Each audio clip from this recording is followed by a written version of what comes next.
మంత్రులకు ఒకరికిద్దరికో 10 మందికో ఉన్నా ఒప్పుకోడు. ఆయన దృష్టికి వస్తే మాత్రం సహించరు. అంటే ఇప్పుడు రోడ్లు ఎలా ఉన్నాయి?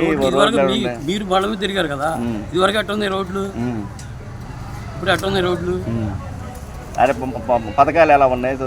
పథకాలు ఎలా ఉన్నాయి? ఆయన దగ్గర ఉండాలి కదా, ఖజానాలో డబ్బు ఉండాలి కదా, నిదానంగా అన్ని ఇచ్చుకుంటూ వస్తున్నాడు. ఇప్పుడు రాజధాని పోలవరం కడతారంటున్నారు, ఆయన వల్ల ఇది అనుకుంటారా? ఖచ్చితంగా అవుతుంది. రాజధాని అయిపోతుంది కదా, రాజధాని జరుగుతుంది కదా, పోలవరం కూడా నిదానం స్టార్ట్ చేసినట్టు ఉన్నారు.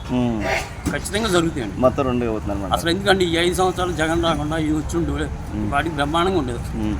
అంటే సామాన్యులు కొంతమంది అంటున్నారు మాకేం డబ్బులు రాలేదు, రాజధానిలో ఉపయోగం అంటున్నారు. రాజధాని కడితే మరి ఉపయోగం అని చెప్తారు కదా మీరు అన్న? నాకు ఐడియా లేదు కానీ ఉపయోగం లేకుండా ఎందుకు ఉంటుందండి? ఉపాధి కానీ పరిశ్రమలు వస్తాయి, దాంట్లో ఉపాధి దొరుకుతుంది, కొంతమంది కన్నా ఉద్యోగాలు వస్తాయి. ఇప్పుడు ఈయన జగన్ చేసిన దాంట్లో ఎంతమందికి ఉద్యోగాలు ఇచ్చాడండి?